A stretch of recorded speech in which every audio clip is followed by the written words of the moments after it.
Good evening. I would like to call tonight's meeting of the City of Tacoma Park City Council to order. Would the clerk please call the roll? Mayor Searcy, Here. Councilmember Fulcher, Present. Councilmember DeBala, Yes. Councilmember Gibson, Here. Councilmember Siemens, Present. Councilmember Honzak, Present. Councilmember Small. Yeah. All right. Good evening, everyone. Thank you so much for joining us this evening. Just going to run through really quickly. The council met at 6:30 today in a city council administrative function regarding the city attorney's contract and legislative advocates contract. And just as a note, administrative function sessions are closed to the public. And so this evening, we will be covering a few things. The first is a vote on a single reading ordinance approving the FY25 Community Grant Awards. And then the second are two work sessions. The first is FY25 Budget Amendment number 1. And the second is the FY25 Budget Policy Working Session findings discussions. In terms of upcoming agendas, on Wednesday, the 24th, we will have an administrative function starting at 6:30 regarding the city manager's evaluation. On Wednesday, July the 24th, the city council will also meet at 7:30, our regularly scheduled time. We will have a voting session. The voting session will consist of 3 items. First reading ordinance approving the FY25 Budget Amendment number 1. First reading ordinance approving the first reading ordinance regarding the 2024 city election. Single reading ordinance authorizing a 1-year contract extension with Rummel, Clapper, and Call LLC for civil and site engineering services. We will also have 3 work sessions that evening. The first is options for addressing restricted covenants on Tacoma Park deeds. The second is an overview of code enforcement. And last is a housing policy discussion, number 2. Just as a reminder for folks, we had a separate housing discussion a couple of weeks ago, and this work session will be a continuation of that discussion. On Wednesday, July the 23rd, the council will meet at 7:30. We will have a voting session back from the Brink resolution. Resolution regarding recommendations of the Sustainable Maryland Committee. Tentatively, a FY26 budget policy resolution. Single reading ordinance approving a contract with the city attorney. Single reading ordinance approving a contract with legislative advocate. Second reading ordinance approving the FY25 Budget Amendment number 1. Second reading ordinance regarding the 2024 city election, and the resolution setting forth dates for the city council summer recess. And the council will be on recess from that point until Wednesday, September the 4th. All right. So this evening, I have the pleasure of doing a couple of things that I enjoy doing. The first, we have a new member of the Ethics Commission that needs to be sworn in, Adrian Freeman. So if you wouldn't mind coming on up. And we are going to swear you in today.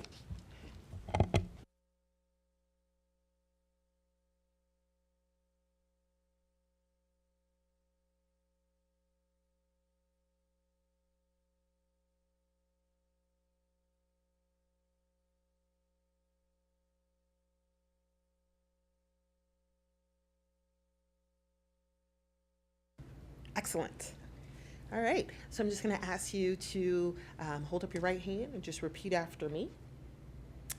I, Adrienne Freeman, I, Adrienne Freeman, do swear or affirm do swear or affirm that I will support the Constitution of the United States that I will support the Constitution of the United States and that I will and that I will be faithful and bear true allegiance to the state of Maryland, be faithful and bear true allegiance to the state of Maryland, and support the Constitution and support the Constitution and laws thereof, and laws thereof, and that I will, and that I will, to the best of my skill and judgment, to the best of my skill and judgment, diligently and faithfully, diligently and faithfully, without partiality or prejudice, without partiality or prejudice, execute the office of Ethics Commissioner execute the office of Ethics Commissioner for the City of Tacoma Park for the city of Tacoma Park in the state of in Maryland, the state of Maryland, according to the Constitution according to the Constitution and laws of this state, and laws of the state, and the Charter and the Charter and Code and Code of the City of Tacoma Park. of the city of Tacoma Park.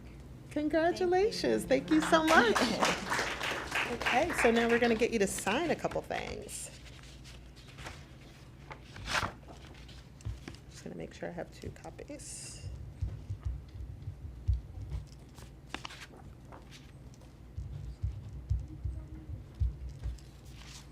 All right, I'll have you sign it. Thank you.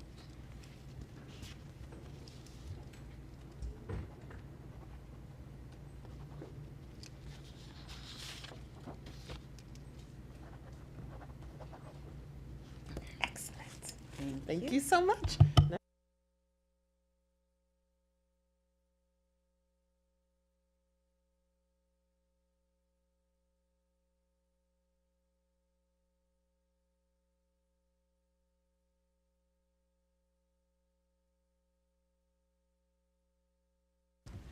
And again, thank you so much for your service. I also have the pleasure this evening to acknowledge a group of students that are participating in the RISE program, that are supporting some of our council members during this RISE season. So I do just want to, do you all want to say a few words, or should I? Okay, go ahead. It's been a real pleasure to have the 4 of you with us. You all ask really interesting questions, and I'm really interested to see where you go in the future and how you build upon this experience.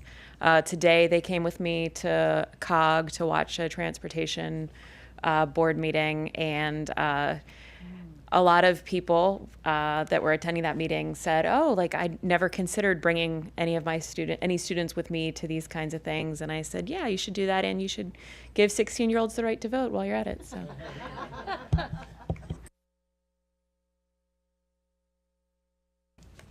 I just want to thank all 4 of you for being willing to come to the city of Tacoma Park.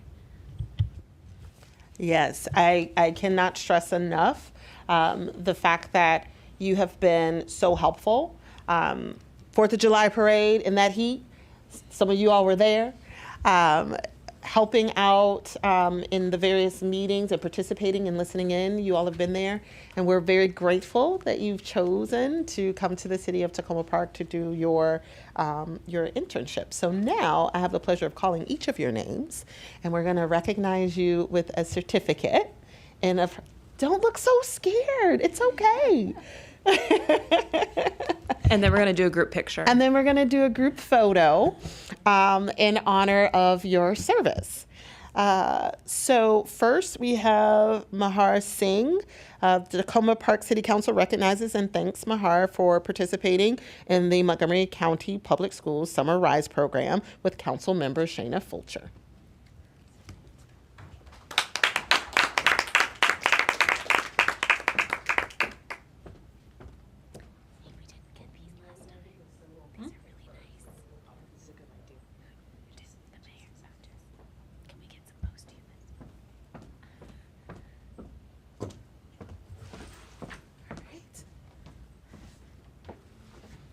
Next, we have Rosny Katke. Yes. The City of Tacoma Park recognizes and thanks Rashni for participating in the Montgomery County Public Schools Summer RISE program with Councilmember Shayna Fulcher.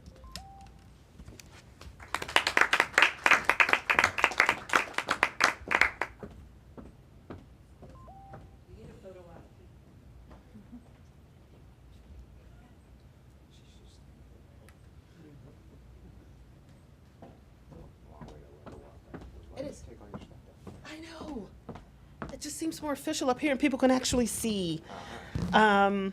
Next, we have Juliet Craig. This Tacoma Park City Council recognizes and thanks Juliet Craig for participating in the Montgomery County Public Schools Summer Rise program with Council Member Cindy DeBala. And come on down. And then I'm going to save myself a little bit of walking, I'm also going to ask for Obasa Ahmed to come down. The City of Tacoma Park City Council recognizes and thanks Obasa Ahmed for participating in the Montgomery County Public Schools Summer Rise program with Council Member Shayna Fulcher.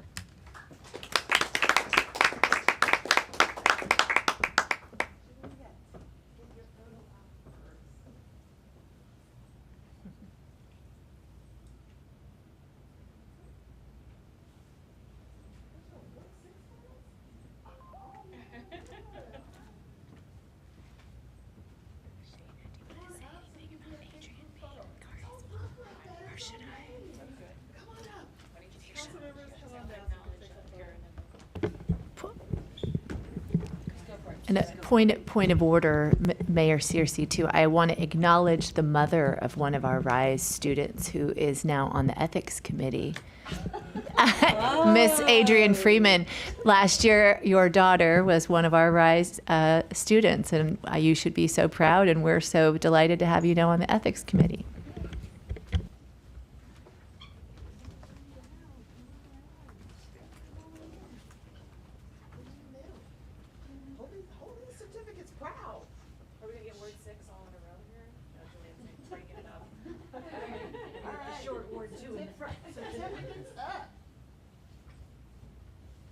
Three. 1, 2, 3. One more. 1, 2, 3. Congratulations. So much. Thank you. Thank you so much.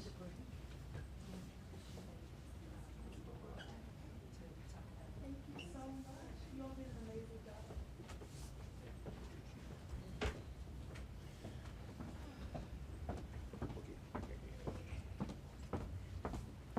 Right. And again, congratulations to all of our RISE students. Okay, so next we're going to move to public comments on voting items. Just as a reminder for folks, tonight we have one voting item. It's a single reading ordinance approving the FY25 Community Grants Awards. Do we have any public comments on voting items? Okay, do we have any virtual comments on voting items? No. Okay, perfect. All right, and so we're gonna move to any general public comments. Do we have any general public comments this evening?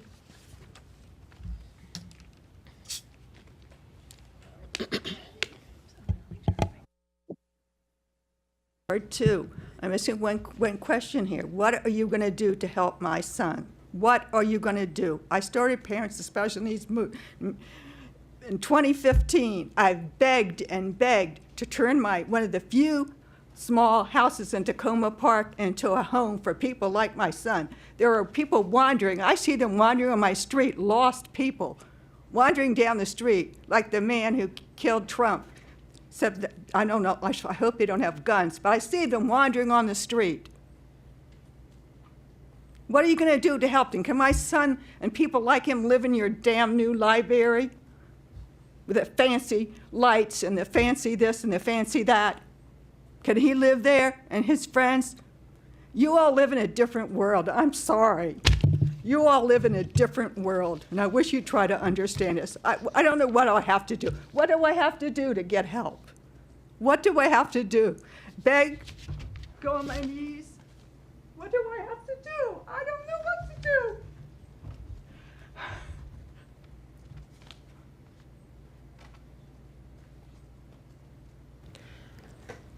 Thank you, Ms. Machui. Do we have any other general public comments this evening?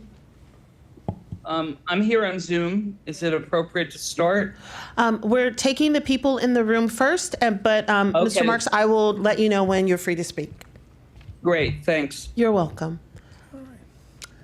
Arthur David Olson, Herbie Hancock Avenue. I've heard odd ideas about budget policy in the past few months. I've heard that having a commercial property tax rate that's higher than the residential rate is a bad idea because property owners will pass the taxes on to struggling businesses as rent increases. That analysis is incomplete, though. The business owners will in turn raise their prices, and those prices will be paid by their customers, many, if not most of whom, live outside the city. So increasing commercial property taxes is a way to get non-residents to help pay for city services. To me as a resident, that's a good idea. I've heard that having a vacant property tax rate might help reduce vacancy, but isn't a good source of revenue. That seems to ignore properties such as the vacant 6530 New Hampshire Avenue, the mostly vacant Washington McLaughlin site, and the site of the abandoned hospital.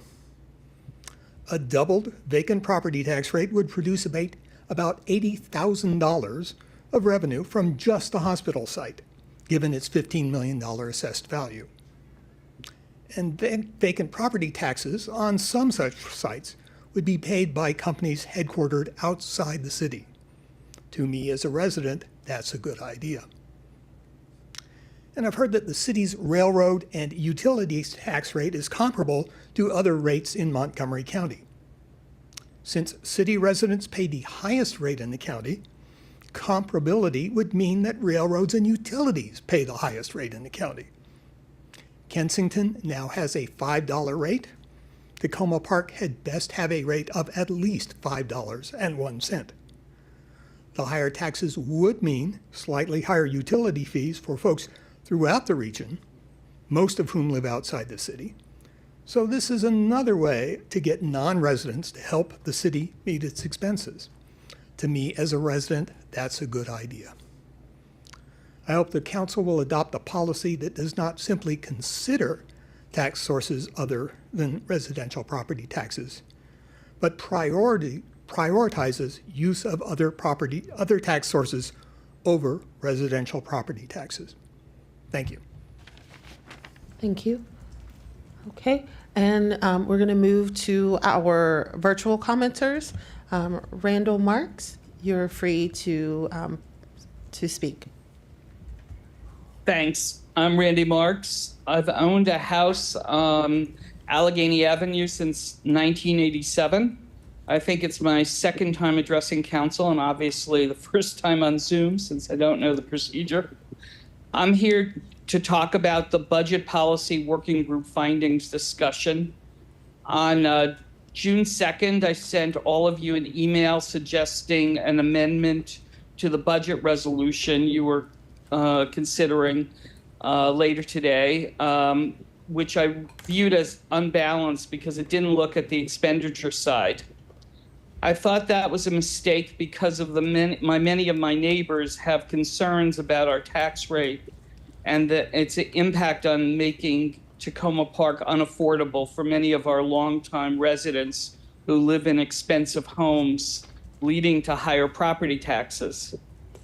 None of you responded, and the impact is that you're going to lose up to 3 minutes of your lives by having to listen to me.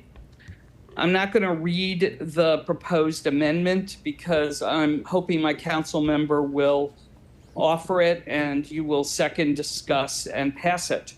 In summary, it would involve reviewing the expense side of the budget, including our management structure, the possibility of turning services back to the county, possible efficiencies, and whether some services are non-essential.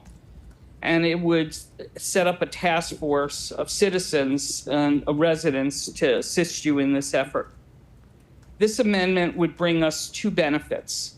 First, it would ensure that our budget process examines everything. And second, it would enhance transparency. The first is obvious, so I want to talk about transparency. I think past budget processes have been hobbled by residents lacking some essential information in a usable format. We get a lot of information, but sometimes it's not presented in a way that facilitates our feedback.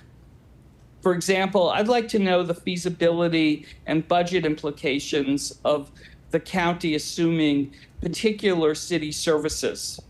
And I would like to know what are the key decisions that would have a significant impact on the tax rate.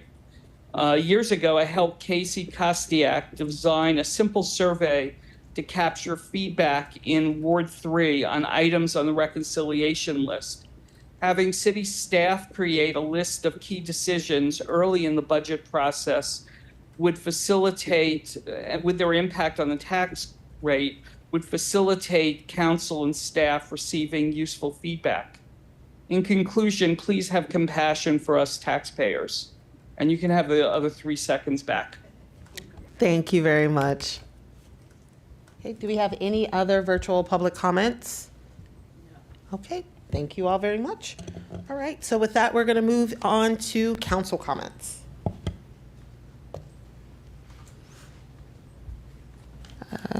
Councilmember Gibson. Yes, thank you. And I've asked the mayor for a few more minutes to discuss this. First of all, just a reminder, the Stormwater Resilience Zoom meeting tomorrow evening at 7 o'clock, I believe. So that's something of interest to a lot of folks, including those in Ward 3.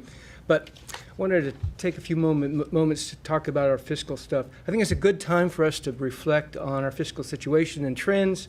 We've just begun a new fiscal year. I and others have recently received property taxes, and tonight we're going to review City Council of Budget Finance Working Group's FY25 recommendations and consider policy objectives for FY26. I want to offer some context by way of a few data points and notes. In terms of the city's tax rate from 20 to 23, it was steady at 53.97 cents per hundred. In FY24, it was increased to 55.22 cents per hundred, and it remains at that rate now.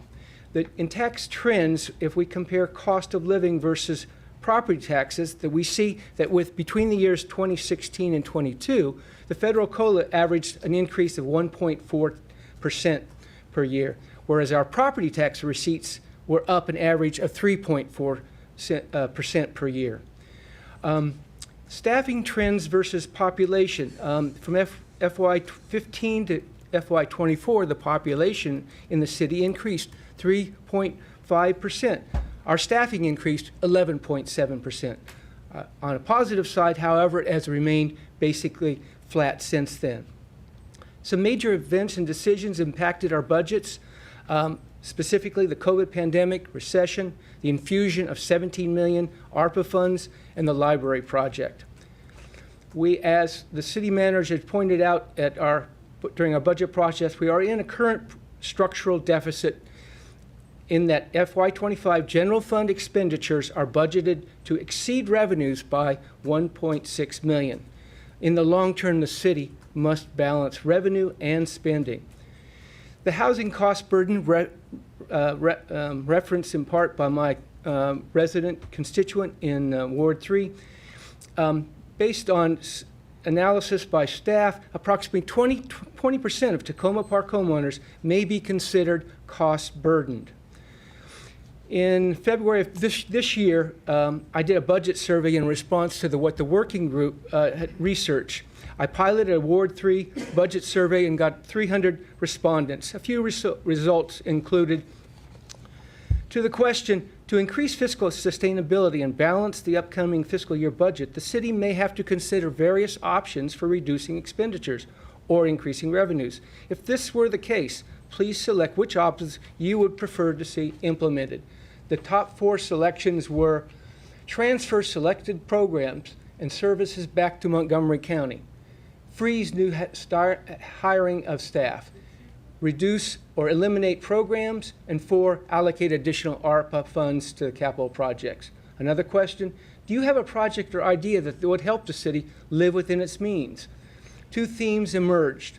One theme was the desire for increased fiscal accountability and a halt to ever-rising taxes and tax rates, and the potential transfer of some services. A second theme was an emphasis on increased housing and economic development to increase our tax base. Third question, how do current property taxes impact your own ability or desire to remain in Tacoma Park? The highest response was a moderate negative impact, followed by no significant impact, and 20% said a significant negative impact. In this context, I note, 1, the Budget Finance Working Group made progress on the budget calendar, including resident engagement, and provided modest revenue recommendations. 2, for fiscal year 26, there's a need for more balanced fiscal approach with a robust strategies to address both revenue and expenditures. I hope the council will recommend both. And lastly, I am glad and it's helpful to note that in making future budget decisions, funding for a consultant to assist and develop and implement a performance measurement system program was included and passed in the budget. Thank you for listening. Thank you, Councilmember Gibson. Councilmember Small. Thank you, Mayor. I'm going to talk about the construction of constructive dissent, because everyone's ward is not the same, and the main concerns or requirements associated with those wards change. Supply and demand dictates some things about economics around here. It doesn't make us any different than anywhere else. And the irony about some of these conversations to me is that we continue to have this conversation about taxes and services and things like that, when in Ward 6, we are pretty happy with the level of services that we are receiving, in particular on a couple of issues which I'd like to get to. I talk a lot about crime issues, and that is because we have a large economic development arm in Ward 6. We have the largest personal property engine in this town, and some of the things that Arthur was talking about raising property tax or raising personal property taxes to gain revenue for the city. In large part, that's the way the city has been funding itself for any number of years. So if we were to do that, it wouldn't be abnormal. But it would be, to be clear, those dollars went over there. And so when we talk about these issues, we are not in a situation where we didn't have, for example, someone come in and say that all funding and spending should be stopped unless it's in wards 4, 5, and 6, because there's an equity play there. And invariably, whenever there's an equity play or there's a fairness thing or something like that comes up around here, we start talking about how we really need to worry about the property taxes. I find that to be tedious and really not a substantive, real deep dive into what we are doing here with our finances. I'm a professional at this, and I think that that is fatuous. One of the things about that is that I'd like to continue to move forward with the positive energy that we have, and particularly with the police department, because if you look at our ward reports, we aren't getting a lot of extra things that aren't the Walgreens anymore. And that's because I'm working with our police department and our public works department to express concerns about the overall working, living, lifestyle issues in Ward 6. We were affirmed by good policy being delivered by our city staff. Invariably, every time we start talking about that, somebody starts talking about how we need to get rid of something or we need to cut something or whatever else. And I get that it's fun to live in a place where you feel like you're politically connected. But I don't think it's fair for anyone to assume that they have any more right to not gentrify out of a place than any of the other people that you gentrified out of here. So when I'm talking about constructive dissent, I like to think about all of the efforts that I put forth on University Boulevard and how it's safe to walk over there now. I like to think about all the efforts that we put forth on New Hampshire Avenue to make sure we got those lights, and how proud I am of the staff of getting that final light. And how none of those things are going to happen if we don't have a city government that pays attention to those kinds of things. And so you can be as cozy as you want in the first 3 wards. And I really didn't want to have to do this today. But as we're sitting here looking in and thinking about how all these other things are so depressing about national politics, you want to get rid of the taxes so that you can live well. And that's absurd. And so when I talk about constructive dissent, some of it is about making people think about the things that they're saying and the consequences of those actions. And so to conclude, I will go back to what I began this whole process with, before we end up trying to run for things, and if I don't end up back here, with some poetry. This is, again, Claude McKay, and this is called America. Although she feeds me the bread of bitterness and sinks into my throat her tiger's tooth, stealing my breath of life, I will confess I love this cultured hell that tests my youth. Her vigor flows like tides into my blood, giving me strength erect against her hate. Her bigness sweeps my being like a flood, yet as a rebel fronts a king in state, I stand within her walls with not a shred of terror or malice, not a word of jeer. Darkly I gaze into the days ahead and see her might and granite wonders there, beneath the touch of time's unerring hand, like priceless treasures sinking in the sand. So I am going to continue to attempt to deliver on the promise of the marketing concepts that are this town. And they're going to be equally distributed to all of the wards until I don't have any say in it anymore. Thank you, Councilmember Small. Councilmember Fulcher. Thank you. I want to take a second to thank staff for all of the special attention that you've given to the RISE students. I feel like they've gotten a really great introduction and even more than an intro to how our city runs. So thank you all for doing that. There's a lot of people on this dais right now that have done work helping with the RISE students. I want to mention that I am collecting art to display around the library fence. I'm looking for outdoor weatherproof art that's been created by youth in Tacoma Park. So please, if you know anybody, get the word out. And then I will also be on that LIDC meeting tomorrow night. And then before doing that, I will be attending the ribbon cuttings that are along Carroll Avenue. So looking forward to that. Thank you. Thank you, Councilmember Fulcher. Councilmember DeBala. Thank you. I will save my budget comments for when we get to the topic. But I would appreciate if I could get a copy of Councilmember Gibson's remarks, because I think I heard you say that that was a Ward 3 survey? Yes. Okay, not a city survey. Just, okay. And the other thing to point out that if you go a little bit further back in the tax rate, you find that it was actually quite a bit higher by several cents than it is now. But we will talk about all of that later. I did have a couple of announcements. Thank you for taking on the library art project, which I had talked about some time ago and couldn't figure out how to do. So thanks. Don't thank me till we get some Till submissions. we get some art, yeah. Okay. And I also will be at the ribbon cutting and on this stormwater Zoom. There have been a number of people who have approached the city management and myself about a sidewalk in Long Branch Sligo neighborhood. You'll be getting a response from the city, but I also would like to point out that there is a new process, and this will be probably one of the first sidewalk project proposals to be to be reviewed in the new system. The same for traffic calming on Lower Flower, which is also in the same neighborhood. And last but not least, I went to the Chesapeake Bay planning meeting for local government officials to look at what will be in the future when the current set of goals expires in 2025. And there'll be a recap of that at the COG Chesapeake Bay meeting on Friday, which I will be doing.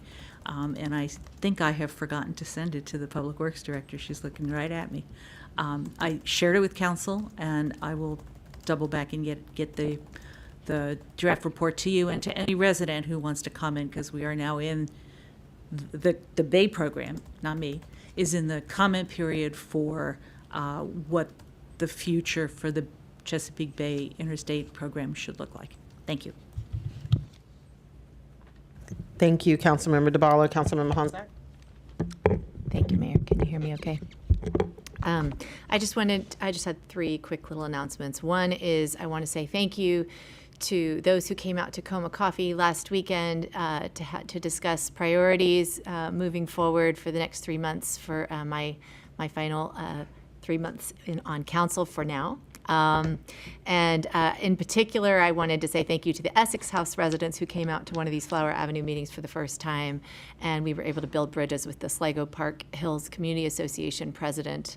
So that was a pretty neat bridge to be able to build. We had a really nice long conversation, so that was terrific. And then on July 26th, I want to let everybody know that there'll be a picture show in pupusas from 7 to 10 p.m. at the Flower Avenue Urban Park on the north end of the city.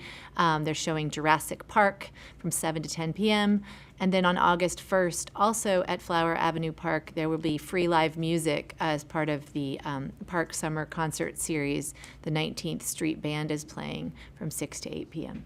Thank you. Thank you, Councilmember Honzak. So I will talk about aspects of the budget when we get to it in the agenda. I want to thank all of the folks who provided comments tonight. It is always really helpful to hear that feedback as we are working through what is, complex and multifaceted, which is, not only just how to balance our budget, but how to think creatively and innovatively to generate additional revenues and cost saving measures in terms of how we do business. And it's not one meeting that's going to be able to address those challenges. It's going to take many, but I appreciate residents that have come out and provided feedback. Just want to again highlight that I will be attending the ribbon cutting that will be happening tomorrow actually, for the new businesses on Carroll Avenue, and I'm super excited about going to the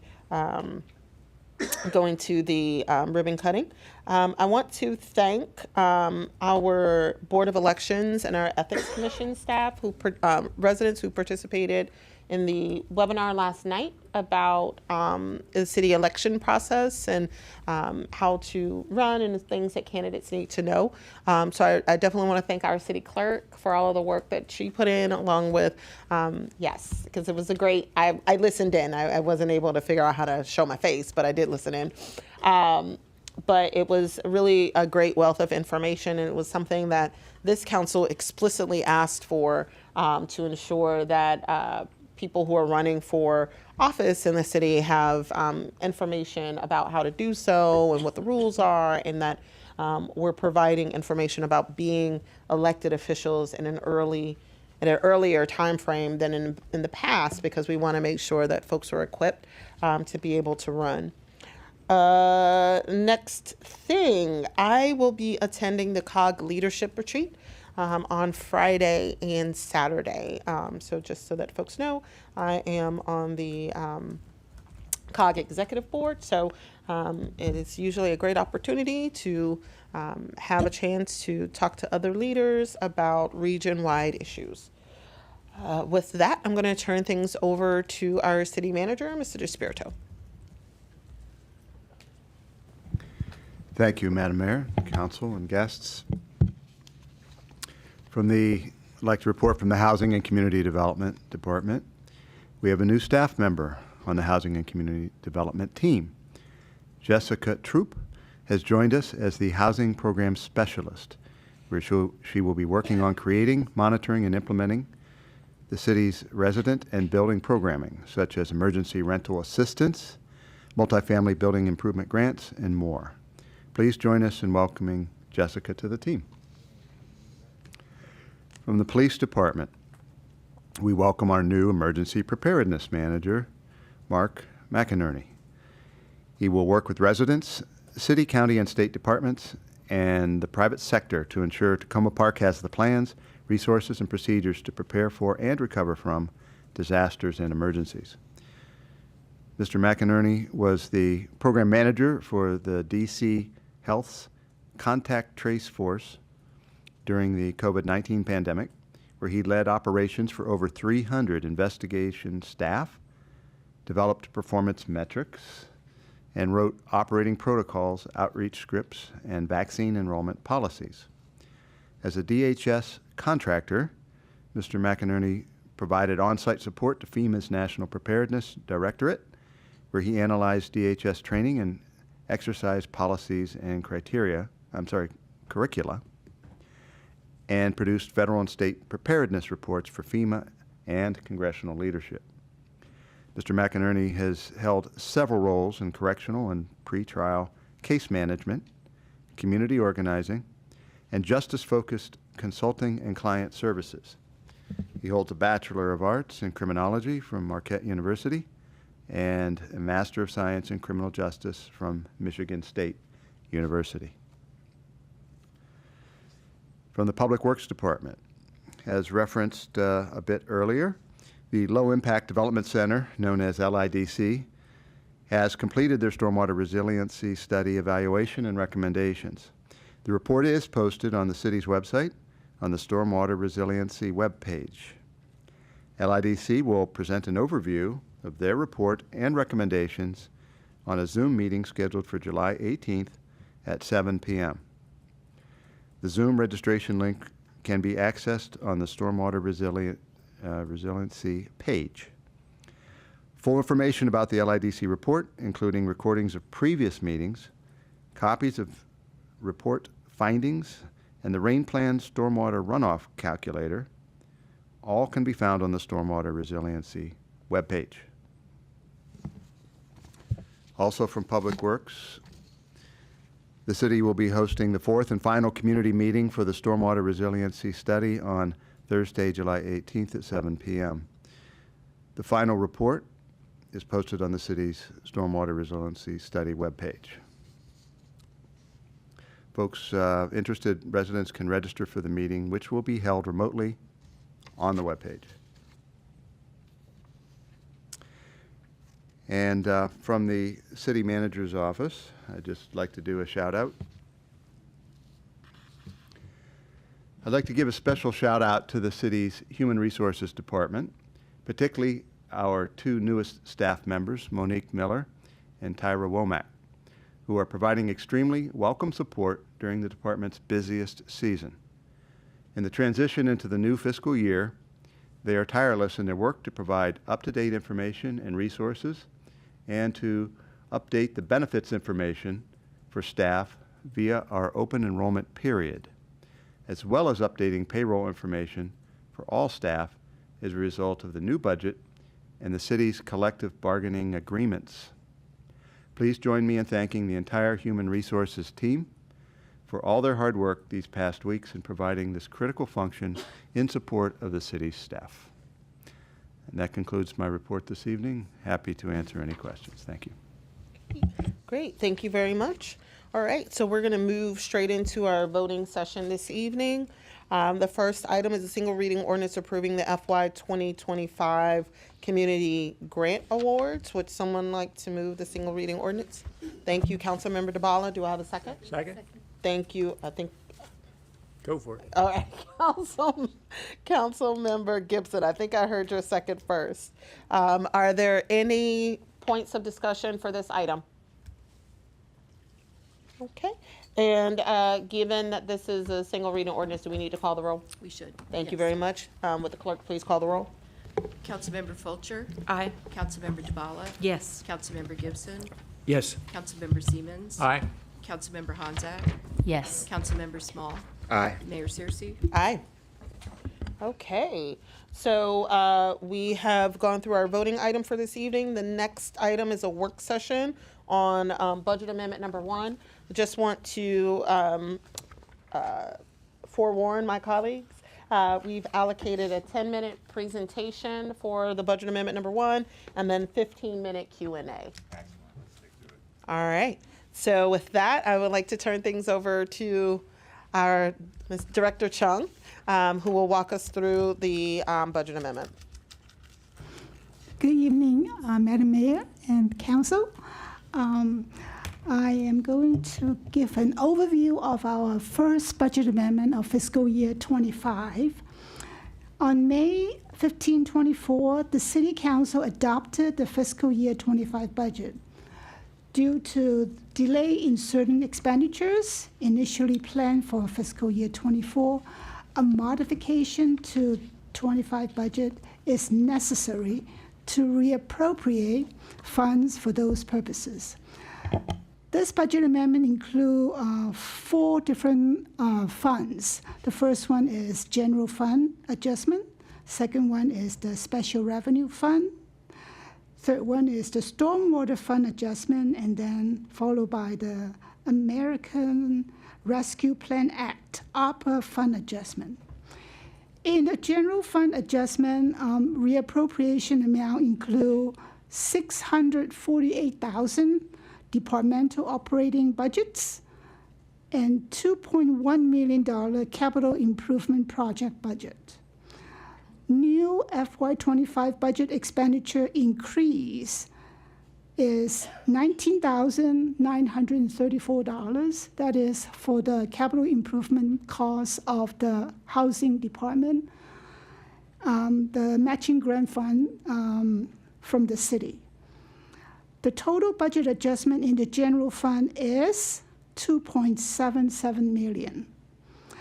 And the most important projects for the reappropriated amount include the implementation of the HRIS system, which is $256,000.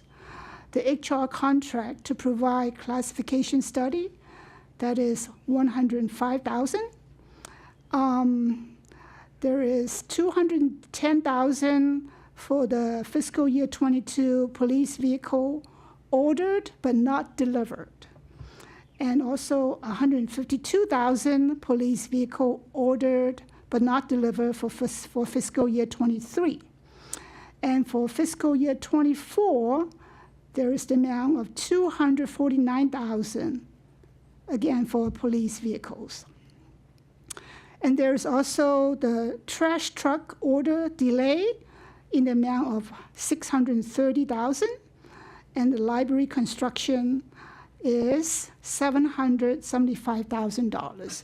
And these are the most important projects in the general fund. In the special revenue fund, the total reappropriation amount is $259,364. And the most important projects are IT and cable renovation delay in the amount of $125,000. Fiscal year 23 control room delay, construction delay, $122,000. So these are the 2 most important projects in the special revenue fund. All other special revenue projects are relating to grant. So there is a grant expenditure and is covered by the grant reimbursement. So the net difference is 0 if we have expenditure increase and also the revenue increase. So that's why we only have 2 key projects in the special revenue fund. Stormwater fund adjustment is totaling $458,000. In the American Rescue Plan Act, ARPA fund adjustment, the total reappropriation amount is $6 million. The key projects include $1 million for the community center atrium floor infill project, $3.5 million for the library construction, $605,000 for multi-family property rehabilitation. The initial project was presented in 2024, and $333,000 sidewalk traffic calming project delay. And there is also $169,000 rental assistance program delay. And the last project in the ARPA fund is the $160,000 recreation center development project delay. So when we're looking at the last page of the cover memo, the table provides an estimated general fund balance change in the first budget amendment. The initial fund balance is $12.64 million. After the budget amendment, the projected fund balance is reduced to $12.62 million. The balance reduction is mainly due to the net expenditure increase of that $19,934. The overall budget amendment results in a change in the ratio of our unassigned reserve from 16.94% to 16.88%. So this is our general fund unassigned reserve percentage after the budget amendment, first budget amendment of fiscal year 25. So that concludes my presentation for the first budget amendment, and we can take any questions now. Great. Thank you so much, Director Chung. Councilmember Small. Thank you, Mayor. I actually don't necessarily have any questions about this amendment as it stands. It seems like most of this is carryovers and things that were in 24 that need to be in 25. And going through the list, it seems like, Daryl, you gotta be pretty irritated with a couple of your contractors. But other than that, like, I don't see how we could continue to do business without turning some of these things over. I did want to say, given the circumstances of this conversation and other ones, that I have been exceedingly impressed with the increasing clarity with which we discuss these things, and I am thankful that all of the concerns I had when I got here about language and everything else and the way we were presenting things had been changed. So I don't think anybody could say that we are hiding money, moving money funny, or not explaining things. And particularly if you live here for over 25 years, you've only been here twice, I don't know whose fault that is. But I just wanted to thank you for your efforts. Thank you so much. Thank you, Councilmember Small. Councilmember DeBala.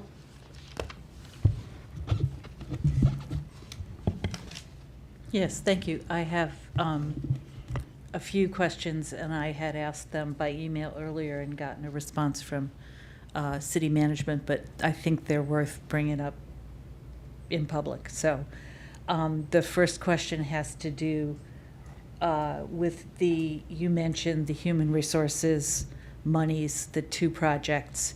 And so just to recap, we did approve moving ahead with contracting on the one project. And on the other project, I understand there's an RFP out. So while we are reappropriating the money, there is movement on those projects, and I appreciate that. Thank you. Yeah. So the second thing I brought up is the ARPA money. We are coming up on a deadline to obligate all the funds. Obligate is a tricky word, and I want to hear what staff has to say about when we will be looking at the ARPA budget as a total, and looking at these reappropriations, making sure that those projects are going to be obligated in time, figuring out what's left and what we need to do. I know that's not tonight, but can you comment to that a little bit? Thank you. Sure, yeah, it's certainly a deadline we're all thinking about a lot. And I do want to clarify the projects that we're moving money from this year to next year in the proposed budget amendment. A number of them would already be considered obligated. For example, the library project, we already have a contract in hand, and Okay, council has moved. that's a big number, so I feel good about So that's hearing that you is a say big that. number. There are other dollars though in there. For example, like the atrium project, that is another big ticket item, $1 million. And it's something we've requested some earmark monies for those funds. Mm-hmm. So there may be the possibility that we could reallocate those funds in a different way. We're hoping to have an answer about that in the fall. But overall, your point's a very well taken one, that we should have a general conversation about what we're going to do. The likelihood that we're going to allocate all of those funds for all the projects that we want to do right now is very small. So we're going to have to make some tough decisions on how we want to move funds around in order to get those dollars out the door, as well as to and creative ways.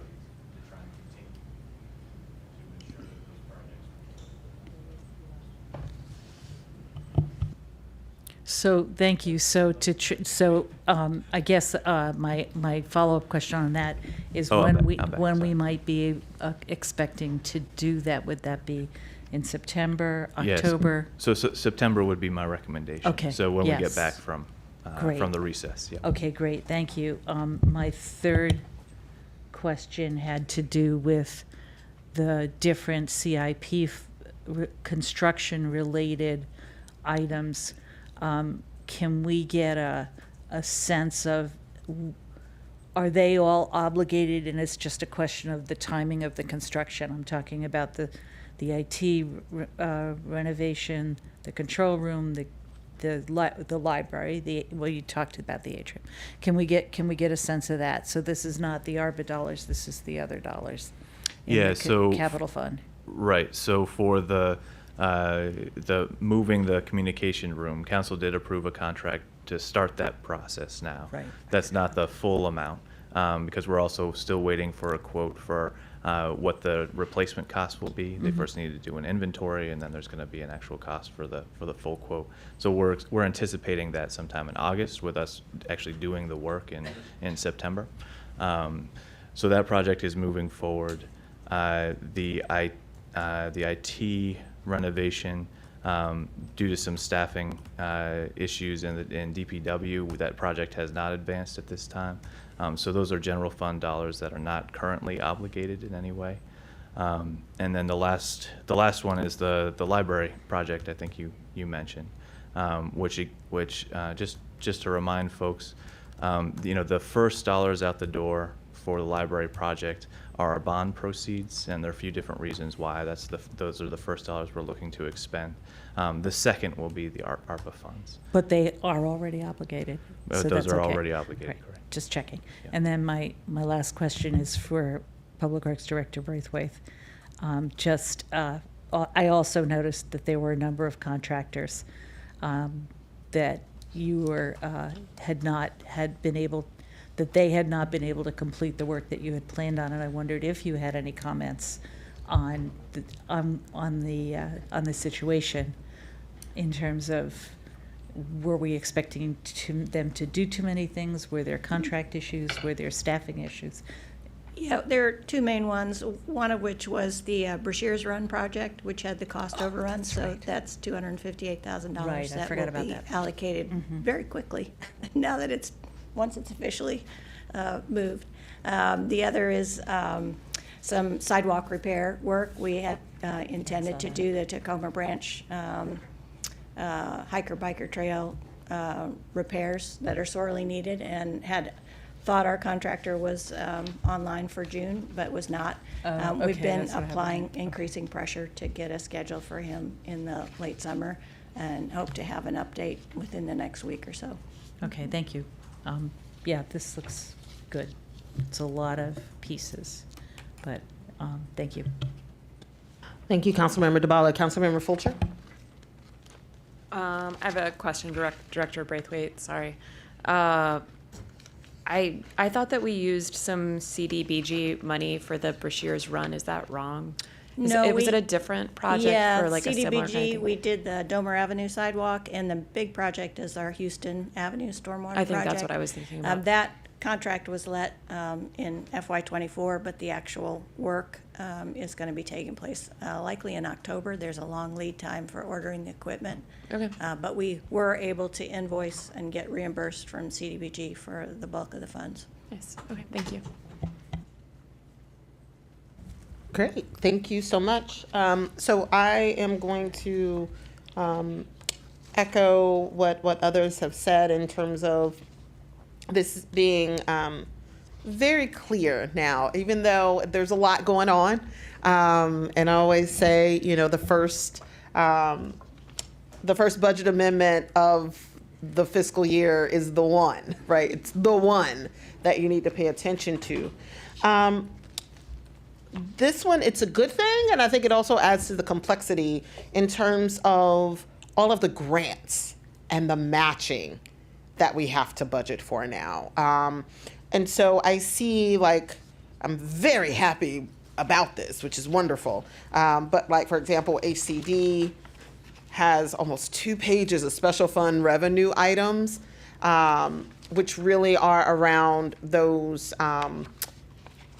grant fund matching and matching activities. And so one question that I do have is, you know, as we are doing more in terms of additional grant funds and having to do matching, does our systems allow for us to have easier accounting? Because I know at one point we were talking about, we have the special revenue fund, now you have so many line items within that.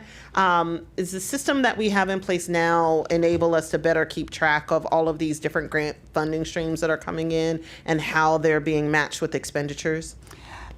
Usually the grant fund matching is coming out from the general fund. Right. So when the directors are making payments for the grant, mostly the matching fund is directly charging on the general fund, and then the grant payment itself is coming out from the special revenue fund. So we have a separate line designated to general fund for expenditure, and we have a separate line designated to the grant fund in the special revenue. So our system can keep track of every single dollar that we spend in the general fund and in the special revenue fund. Great, thank you for that, because I know that at one point there was the more lines that we have, the harder it gets to keep track of. And another thing is, this 19,000, it's almost $20,000 budget increase, and I recognize that a lot of what we're seeing here are kind of contracts that are moving forward. We've issued the contracts, but the work isn't completely done yet, so we have to pay them in the next fiscal year, and they're basically carryovers. But one of the things that I do want to just be mindful of is whether or not all of these activities, because it does seem like a lot, to what extent are we realistically going to do a lot of this? I know that was discussed as part of the ARPA, and this isn't a question for you, Director Chung, because you look, I count the beans. But trying to have a bit of a look at all of the things that we have here to say realistically, are we going to be able to accomplish all of these things? And if not, is it necessary that we push them forward because it's work that really needs to be done? Or is it something that this was a great idea, we didn't do it, we don't have the capacity to do it now, we don't have the capacity to do it tomorrow, it needs to move to our reserve? So I think that is something that I think we deal with a lot when it comes to this first budget amendment of the fiscal year, because the inclination, for some, it makes perfect sense, right? We issued this contract, we budgeted the money in '24, the contract has not been awarded or it hasn't been completed for whatever reason. Don't mess with my money because I have contractors on deck.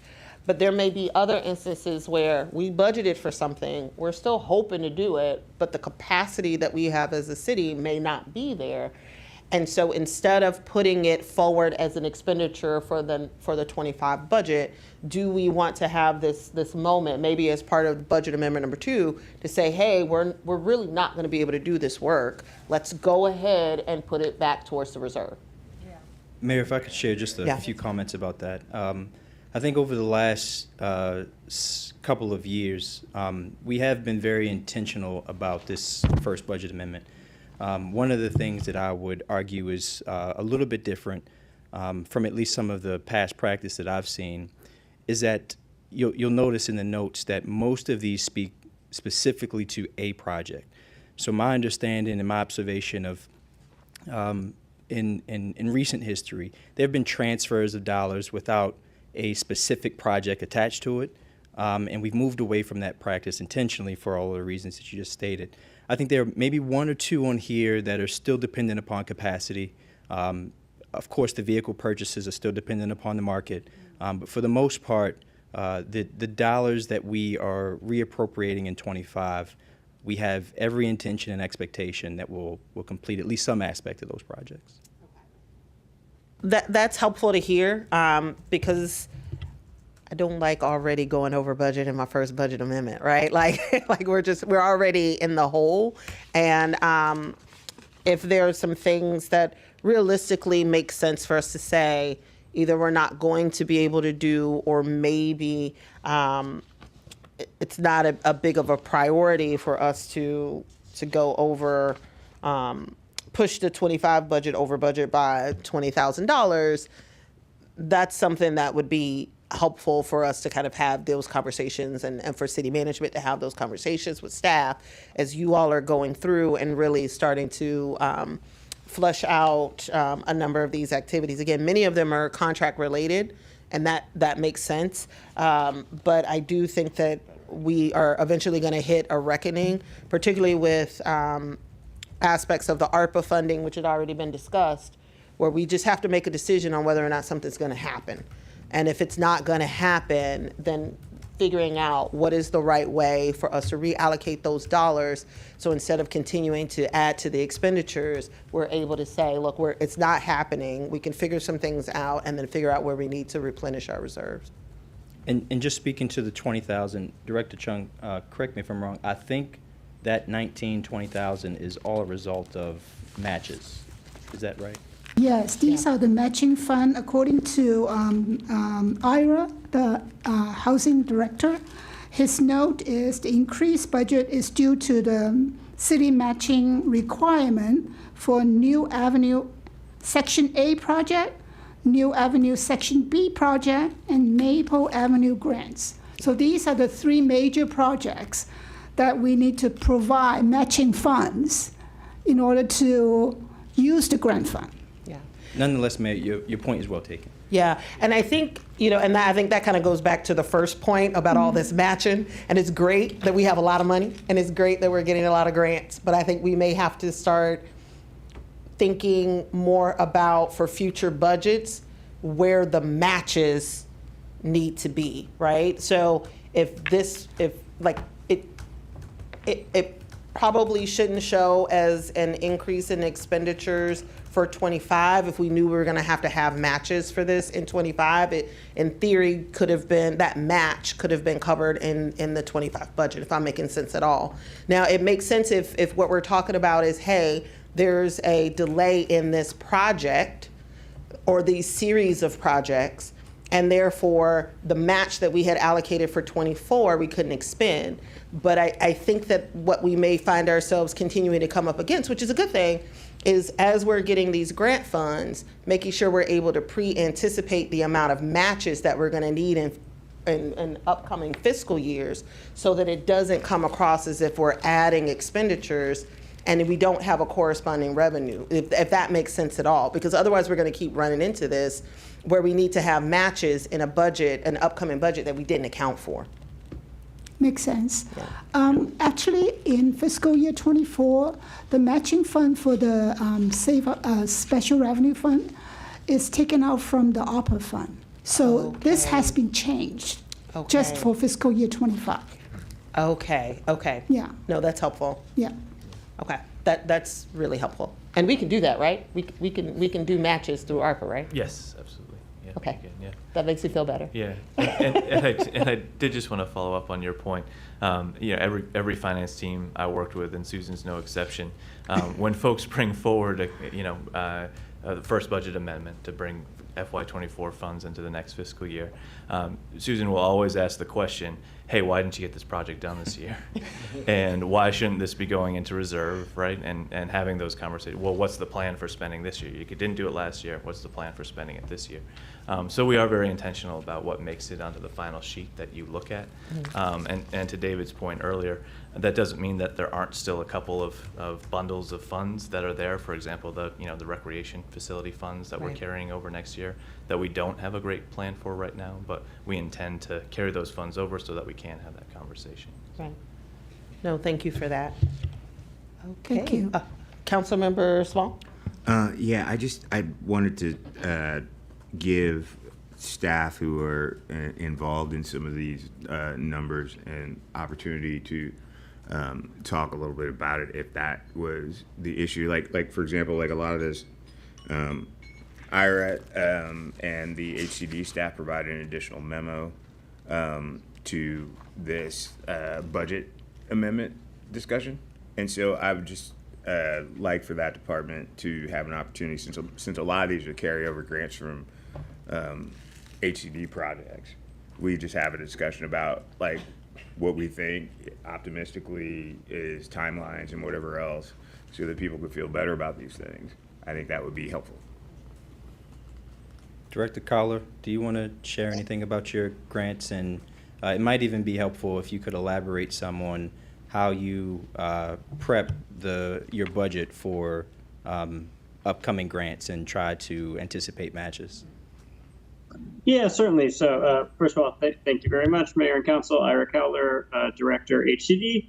Sorry, I am not there in person this evening.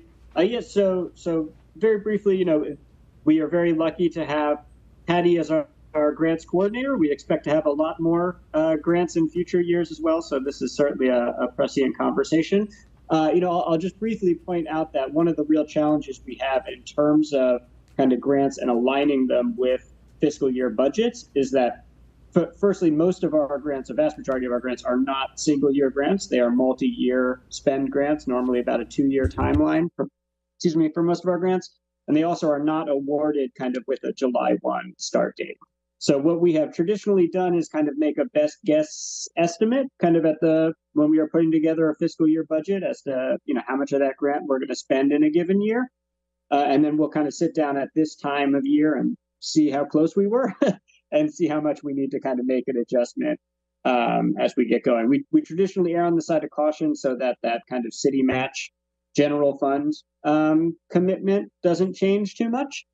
And, I'll just briefly say all of these special revenue funds that you see here are on track and on progress. We certainly run into some of the issues that Director Braithwaite referenced around contractors as well. But all of these projects are on track, and I believe all except for one will actually be complete at the end of fiscal year 25. So you will not see any carry forward from these grants in 26. And the last thing I'll very briefly mention is we did kind of try and do a bit more pre-planning in the FY25 budget for future grants. If you recall, in the CIP budget, we did approve a $10,000 allocation for what we called roadway and bikeway matches, which was kind of a hold amount so that if we do get grants for roadway projects in the coming year, we have some of that match built into the budget already.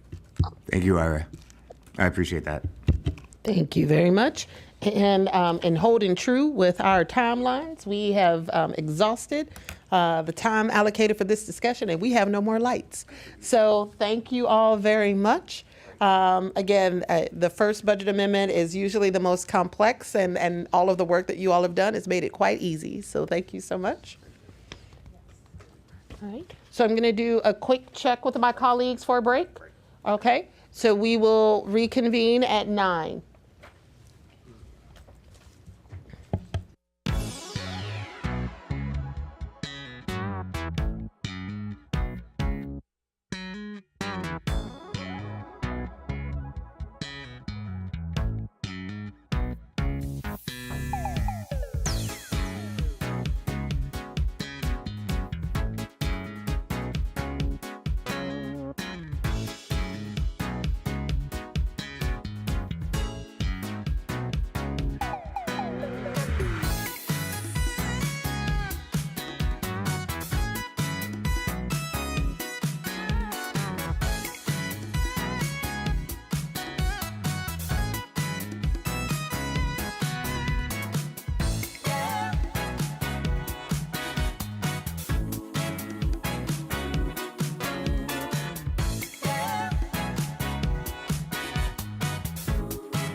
right. Thank you all so much for allowing us to take a little bit of break. Right now, we are encroaching on our last work session for the evening, and that is the FY25 Budget Policy Working Group findings discussion.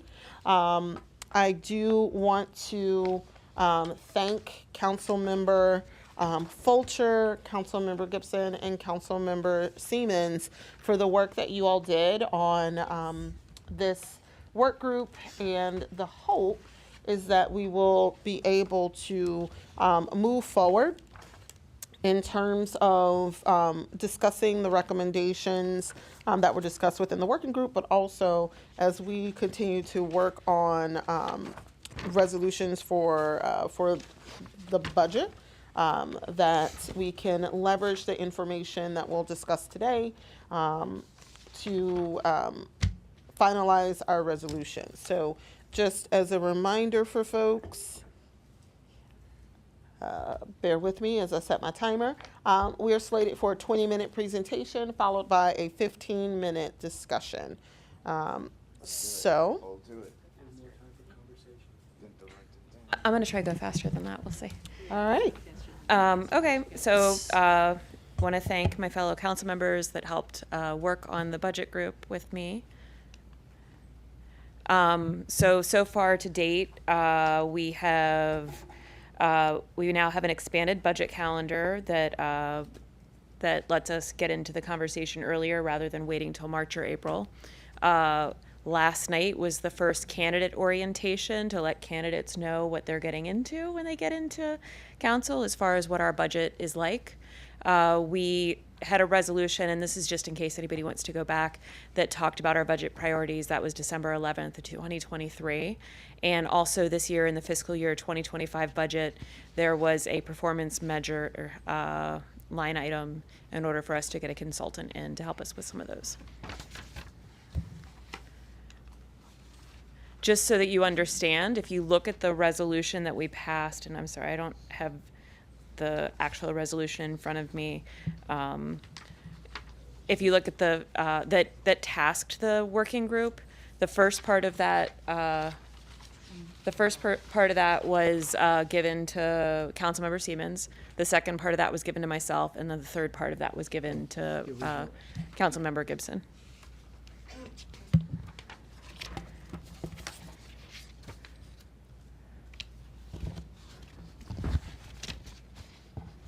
For the vehicle replacement policy and equipment replacement reserve, this is a reserve that is put aside in order to replace city vehicles and equipment. It's not limited to vehicles. And according to Director Braithwaite of Public Works, under the current vehicle replacement policy, vehicles start being assessed at 5 years of age, and mileage and maintenance costs are also considered. And the evaluation parameters are congruent to industry standards.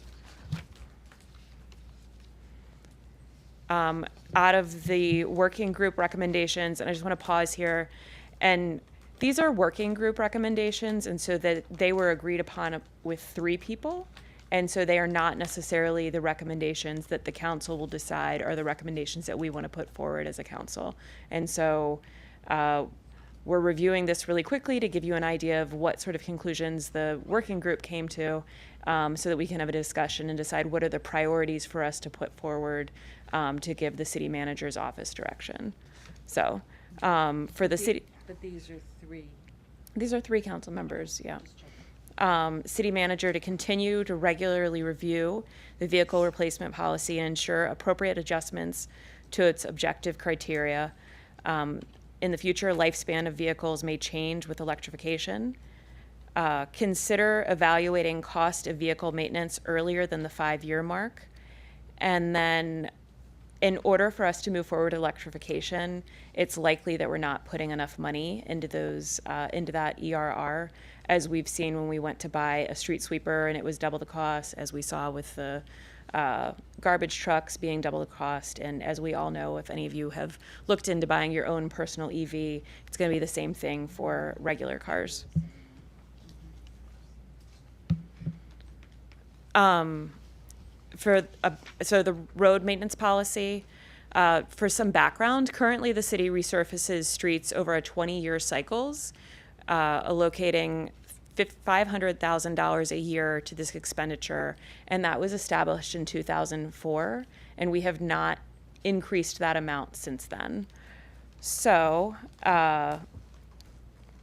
when the policy was first established, we also had the layer underneath of the paving work was in disrepair, and so it was a lot of work, and so we try to not get to a point where we have issues beyond that first layer. Making adjustments will require monitoring by Public Works to the wear of the underlayment of the streets to determine if we're able to stretch out this time period longer than 20 years. Recommendations we came away with are to direct the city manager to continue to review the practice of possible adjustments to frequency of paving to determine if we can prolong the lifespan. And so that also has sort of an environmentalist angle, that if we're able to not throw away that, we're not able to not do this work as often as we're doing it right now, it also has environmental impact. But since this $500,000 has not had any adjustments since 2004, its sufficiency should be reviewed by the city manager. So this is somewhere where it seems more likely that upon review, it's going to cost us more money, not less money, even if we're able to adjust and pave those roads a little less frequently.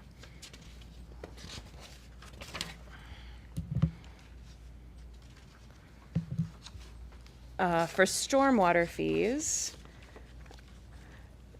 the City Council revised the fee structure in the fiscal year 2022, and all properties are billed on a base rate of $25 per 500 square feet of impervious surface.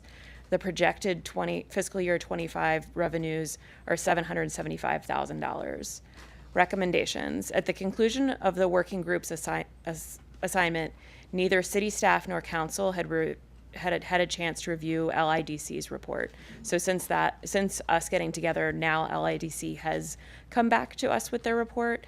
So direct the city manager to provide an update on recommended projects from the LIDC, along with recommended implementation plan and potential adjustment to the current stormwater fee, so that we can support escalation of the city's overall stormwater mitigation plan, and direct city manager to find ways to support private property stormwater abatement in ways that are equitable in taxing obligation. So far, not so good on that, right? Like the programs that we're seeing are similar to Montgomery County's, and I'm blanking on the name of it right now, Rainscapes program, which takes taxes from everybody, and we just see people that can afford to do the work. And so we are definitely not recommending to do something like that. We're hoping that maybe one day we will find another plan. For the city fees, services, and rentals, background, most senior level staff report that they assess their department fees, services, rentals when they're preparing for the budget. The city is restricted in making profits on many of the services it provides to citizens. Increasing fees will mean that services offered by the city that support low-income residents will be burdensome on those residents. Public Works reports that they experienced increased efficiency through software upgrades, which has meant less time on task. Recommendations: the city manager should continue to evaluate fees to ensure that they fully cover staff time. If there are behaviors that the council wishes to influence through fees, they will need to clarify that with the city manager. So, for instance, if we're trying to discourage people from parking cars on streets, you could increase parking permit fees, or I can't think of other things right now, but some other things along those lines.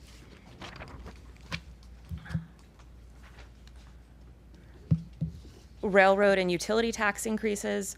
The working group reviewed rates of similar jurisdictions. The city's rate of 1.57 per $100 of assessed valuation is comparable. Historically, increases in this tax are directly passed on to the utility rate payers. Recommendation is for the city manager to investigate further on how an increase may affect residents.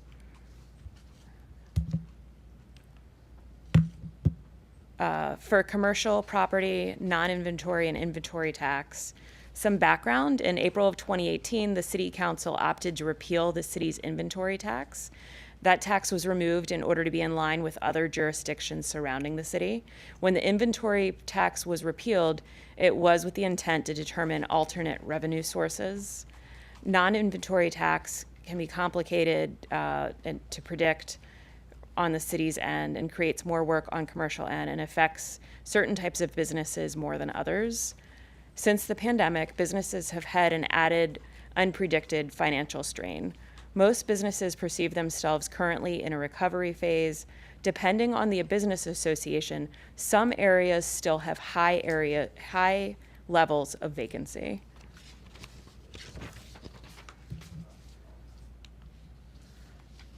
Recommendations.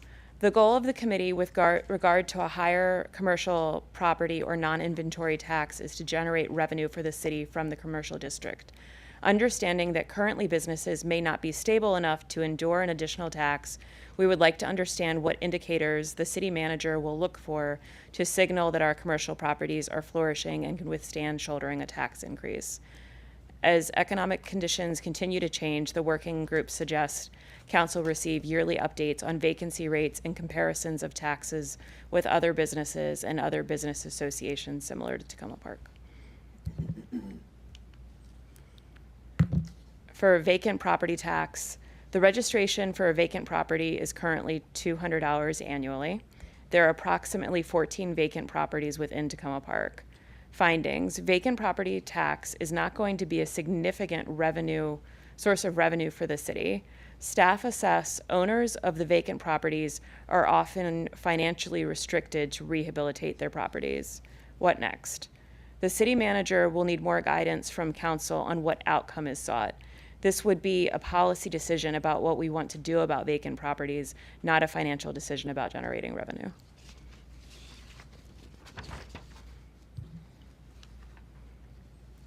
So to the more interesting part, much of what council sought to address in the budget finance resolution, we found that the city staff is already mindful of, such as city fees, services, rentals, and reductions to programs and possible new sources of funding, possible city council direction for city manager.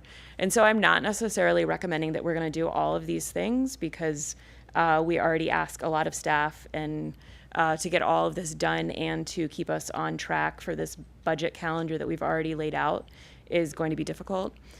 We could ask that the city manager's office explore increased railroad and utility tax scenarios, make suggestions for increases of the ERR to fund new purchases of EVs, make suggestions for increase to road maintenance policy to account for inflation, make suggestions for possible new sources of revenue, make suggestions for possible reductions, or something else that others want to discuss. Thanks. And I'm going to turn things back over to our DJ Mayor. Awesome. Wiki. All right. Thank you so much for this great presentation.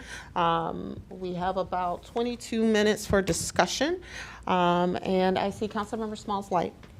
Yeah, thank you, Mayor. There are a couple of things here. I think I more have a point of order at this point than question because of the way the presentation is constructed. Do you have any suggestion on how you want to go across these so it's not meandering or? Yeah, I think this last slide that we see here is really where it would be helpful for us to focus. That was what I was hoping for. Yeah. So I appreciate the work that's done here, the like work product from the council or members of council. It's always cool to do that. Like makes you feel like you're actually like doing it. And so I had a couple of questions about the way that this sets up because increasing tax scenarios that you perceive to be onerous to the taxpayer eventually, as opposed to the utility by increased rates or whatever, and increasing the ERR fund to make purchases of the EVs and increases to the road maintenance policy are all entirely reasonable things to me. But it also seems to be in contravention to some degree of what some of the assertions about what our goals were as a council. And so I'm curious about how we separate some of these things, like to make sure that we can pick them off, I guess is a good way of putting it. Like the railroad and utility tax part, it would seem pretty easily to figure out from pressure or whatever else if we could up those and generate revenue. That doesn't seem hard. But talking about changes to the funds, in particular for the EVs, seems like an uncertain prospect right now. And changes to the road maintenance policy I think I would probably defer to Daryl on, because we do have that truck that generates information about the density and all those other things. So I'm not sure that we would find, I don't know, maybe I don't think, more power to you if you can find more efficient ways to do that, I guess is what I would say. But what I did want to say about this is I really do appreciate the conscientious nature of the way in which this committee looked at this, and the reality of dealing with the fact that if we're going to retool or be resilient or any of those kinds of things, we're going to have to look at spending some money in some areas that we currently have formulas for. And that may mean for more democracy, maybe it means we make a different formula. But I do appreciate what you guys did here, so I just wanted to say thank you. Yeah, and Councilmember Small, and I guess this might be useful for everyone. You know, the working group was tasked with looking at aspects of revenue generation, right? And as of right now, the only way we can generate revenues is tax, right? And no matter how many ways you really want to look at these items, they require taxing, right? Either increasing taxes in terms of the railroad and utility tax, or increasing property tax to allow for more monies to go towards, unless we find some grant from somewhere, to fund future purchases of EVs, or if we're increasing or changing our road maintenance policy to account for inflation, that means you need more money, right? And that money, right now, the source that we have is what? Tax, right? So I do, however, think, and I appreciate what the working group has done, is to try to help us with thinking through ways to diversify our tax structure in a way that maybe doesn't hit as hard in the same way for folks. But I also see that some of these really are designed to force us to plan better, right? So it's a lot easier for us to go ahead and say, now we need to start putting more money towards the ERR in order to make sure that when these EVs come around and everybody's gonna want it, we already have the money in the bank, right? So if this council agrees that yes, we should modify our ERR policy because we care about making sure that we have an electric fleet, then that means that we need to be prepared to say, hey, we need to make sure through the budgeting process that we allocate more money. That means cutting certain programming or increasing taxes to fund it. Yeah, and I think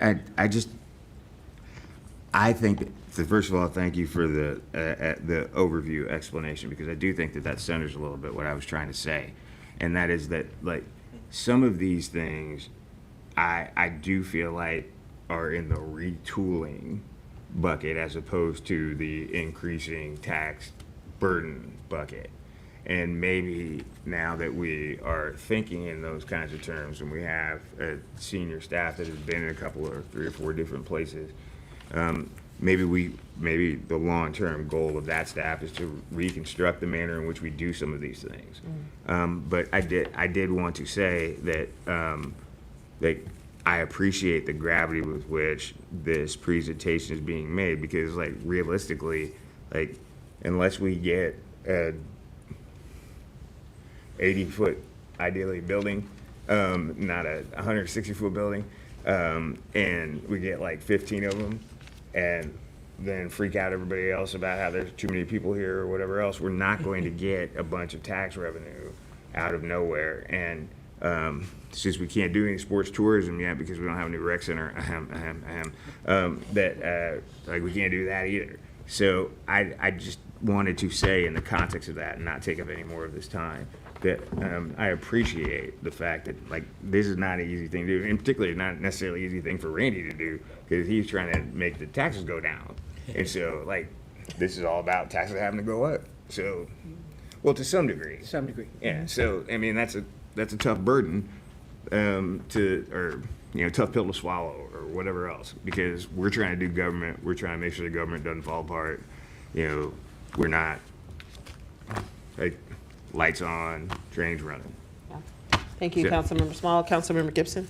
Yeah, yes, I'd like the taxes to go down. And most of my constituents do too. And we can, I mean, both Talisha and Jason, you're accurate in terms of this is not any bonanza for revenue. And it is retooling, and as the mayor said, the working group basically concluded, with a limited amount of time and a little amount of information, is that we need to study more. We need to look at our policies. And so for that, I'm proud of that. We looked at some other things but I think the recognition that we don't have all the answers right now, this did not present all the answers, is pretty clear. And so how we can dig in, or how we can encourage staff to dig in further and do some research, maybe is a question, and it wouldn't necessarily be limited to these 5. Thank you, Councilmember Gibson. Councilmember DeBala? Yeah, thank you very much for this, and the presentation really helped to explain the memo, and I thank you for laying it out that way. Three things. First, I had drafted a possible memo in May. Budget direction needs to be reworked. I'm happy to work with whichever person from the committee, from the working group it winds up being, to put something together, assuming we still need a resolution. We still want one? I think the goal of tonight is to talk through a number of these recommendations because they have direct implications for what was included in the resolution. Right. So, for example, there was language in the resolution that was asking for capital improvement relative to municipal best practices, specifically updating the equipment replacement reserve policy to establish a goal of minimum number of years the city reserve should aim to fund and a strategy for reaching the funding goal. And I guess the bigger question is, what does that mean? I think I like number 2 on this list better. That's where we're going, Councilmember DeBala. So I was just so my first thing was throw this out. I'm willing to work with whoever to redo it. That just want to get that out of the way. But to some of the specific recommendations that didn't make this list, the commercial property taxes, I think, should be looked at sooner rather than later.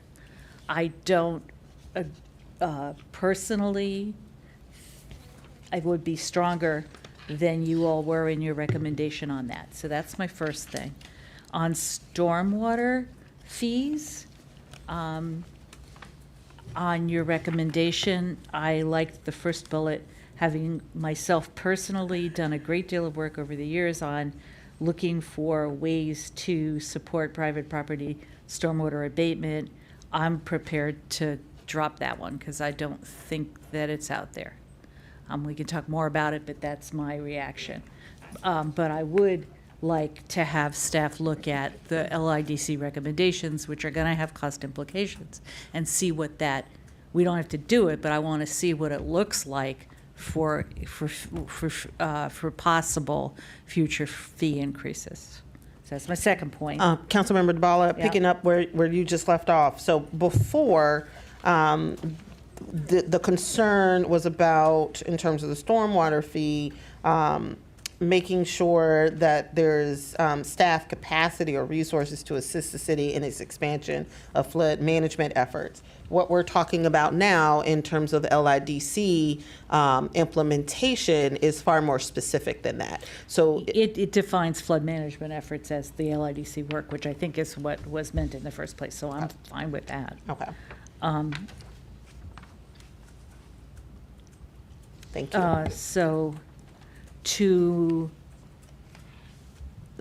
in here somewhere, there's a comprehensive look at fees. I can see that staff doesn't think that that's something we need to do at this point.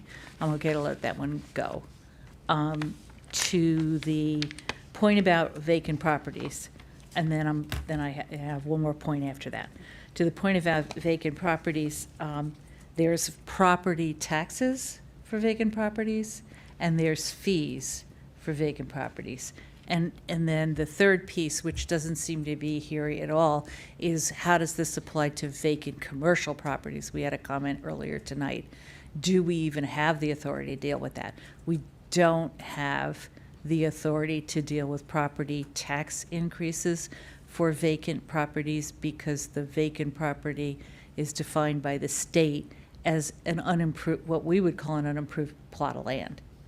And that's not what we were looking at, I don't think. So that one probably needs a little more clarity, I guess is what I'm saying, as to which piece if we're really trying to get after. And to the list of 5, if I had to, I am going to assume, since I've heard the city manager say this a few times, that suggestions for new revenue should be one of those things that that gets looked at. I am going to assume that possible reductions is going to get addressed during the budget process, so I don't feel like we need to direct anybody to do that. I do think, and the same thing with 3, probably in the budget process is already going to happen. So I would go to 1 and 2 and 4, and then pick up some of these specifics that from the presentation that weren't that didn't make this list. So I don't know if that's too much all at once, but that's where I'm at right now. Thank you, Councilmember DeBala. Councilmember Honzak. Thank you. Thank you very much to the working group that put this together. I think it's extremely clear. And thank you, Councilmember DeBala. I found your comments particularly helpful. I don't know what's the best way for me to walk through some of my feedback, but I tend to concur with a lot of what Councilmember DeBala was said. If I could ask clarification, Councilmember DeBala, when you were talking about the commercial property tax, and you said you didn't really necessarily agree with the conclusion of the subcommittee, can you please clarify? I just want to make sure I'm understanding you correctly. Let me get it open.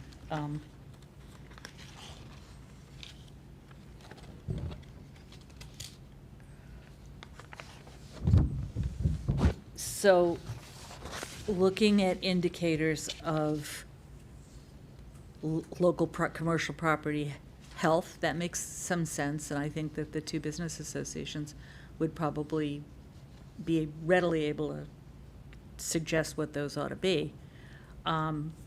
Yearly updates on the vacancy rates and comparisons of taxes with other businesses, et cetera.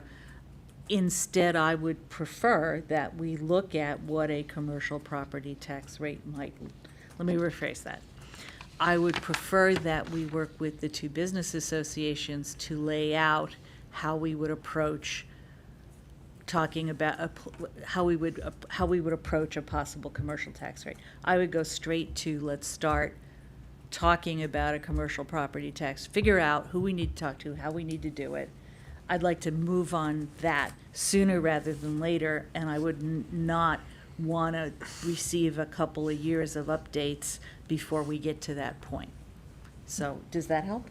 Yes. I Not would that say there are there's 3 anything- business leagues, though, by the way. I don't know. 3, yeah. Did I say You said 2? 2. I meant 3. Yeah, okay, thanks. Just wanted to. about OTBA. What's it? It slipped my mind. That must have been what it was. Anyway, thanks.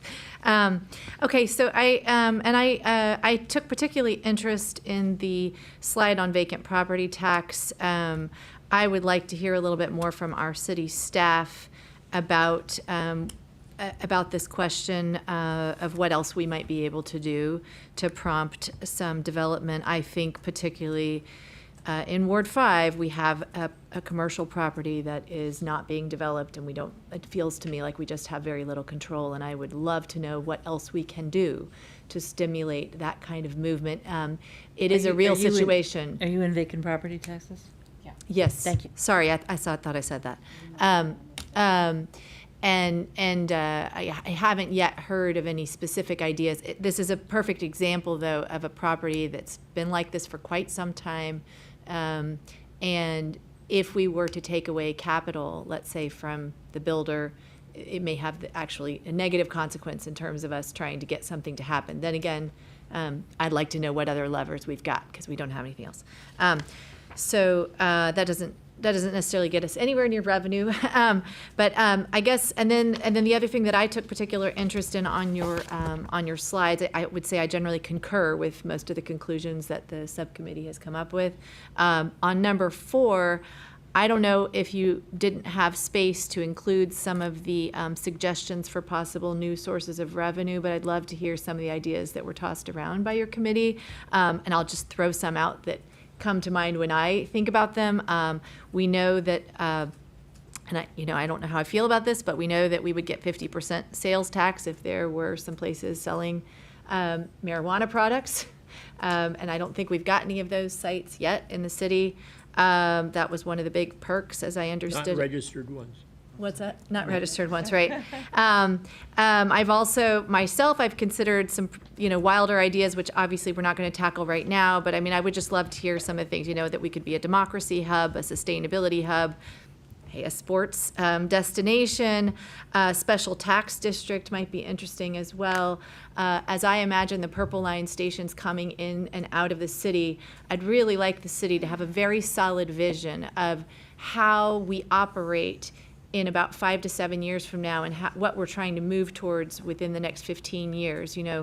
Do we want to be a place where people who are people who are living here are going to change their patterns of behavior, hopefully? Are they going to sort of continue with the status quo? Are we looking at them living here and spending their money here on basic goods and services?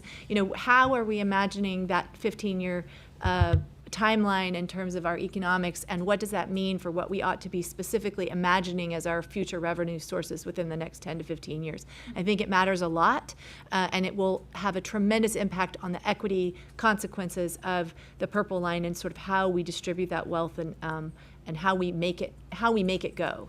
I haven't heard any dialogue really about that as a city, so I think it's important that we do that. Thanks. Thank you, Councilmember Honzak. Councilmember Siemens. Thank you, Mayor.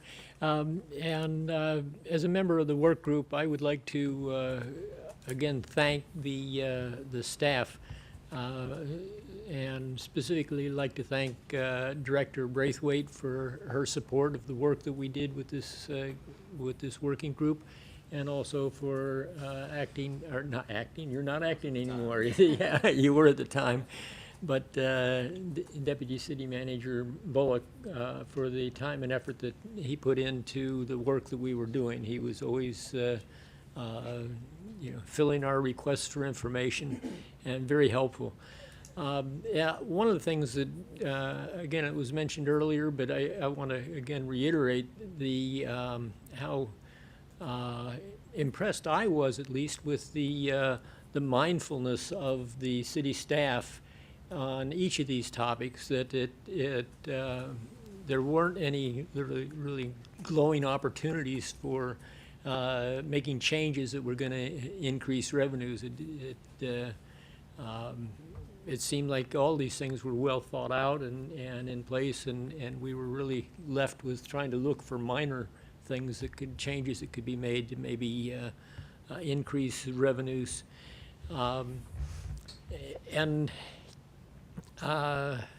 two specific topics that I did want to mention, and the vacant property tax is one that I worry about, that because it isn't always just commercial properties that some people are thinking of, but they're also thinking of residential properties and how we can if you will, encourage more development of vacant residential properties. And for those of you who wonder what that means, it might mean the side lot that you have adjacent to your house that you use for your picnics and partying, or your kids playing, that some people in the community would like to see just have another home there. I'm not real supportive of that concept, so I would not like to see it in the resolution that we put forward. And the other thing I wanted to mention is that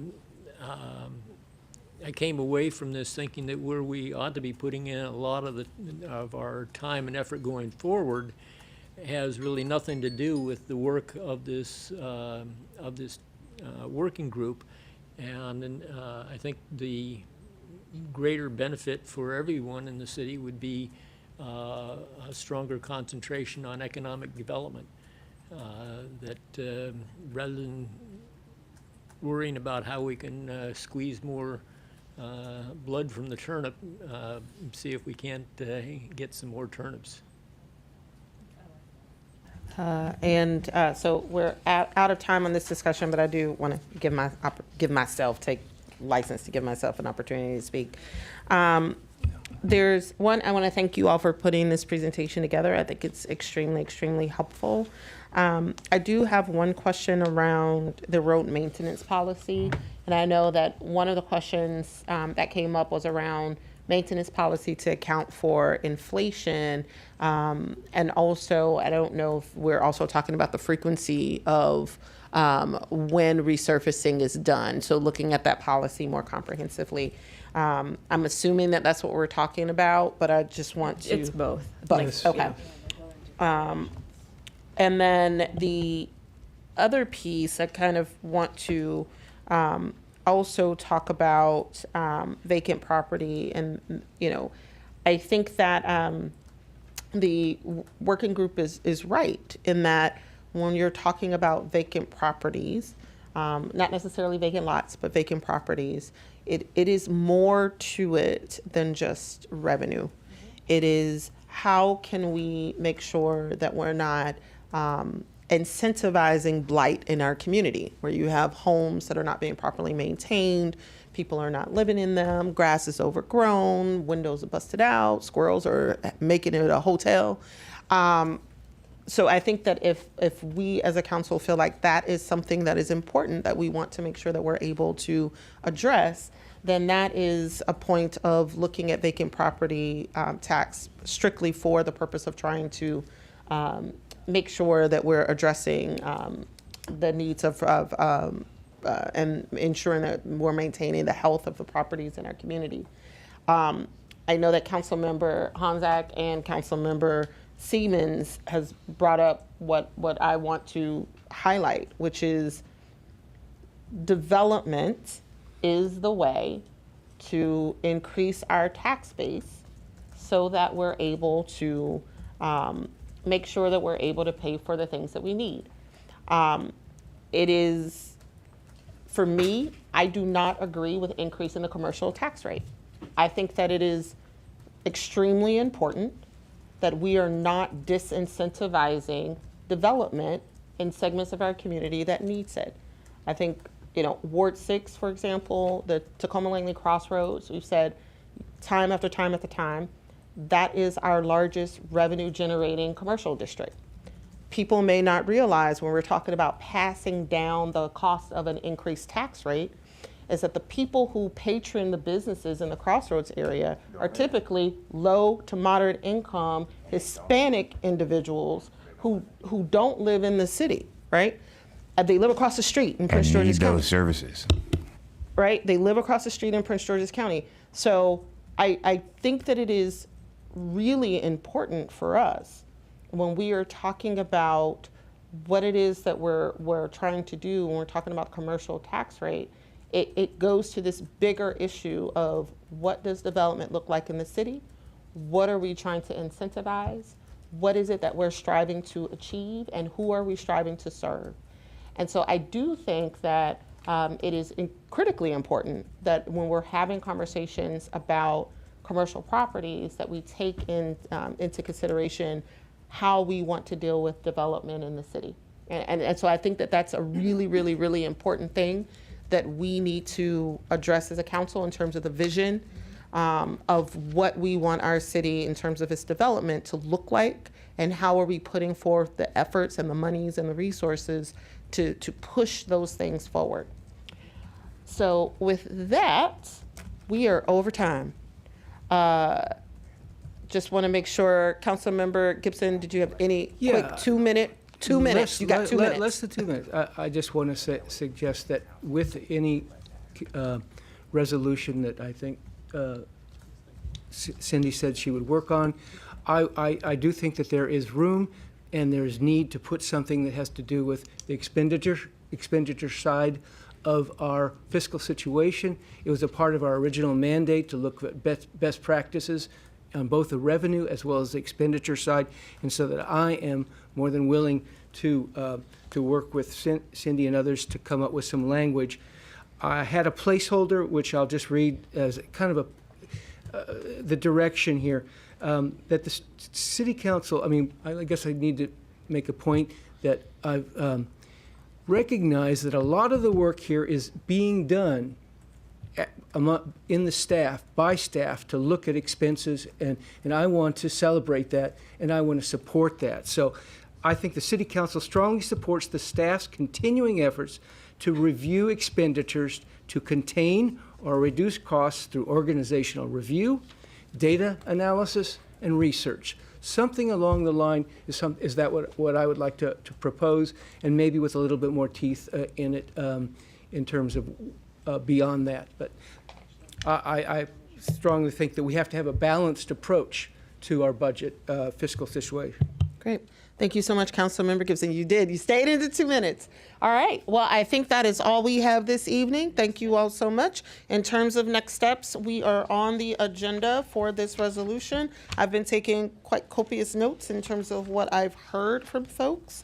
So the hope is that we'll be able to get a draft forward for council review. We'll try to make sure that we get something forward. I'm sorry, I'm looking for my rolling agenda to see when this is on there. So you're thinking a formal resolution is still useful? Yep, the formal Okay. resolution will still be useful, and I believe I just need to quadruple check because I thought we had put this on the agenda.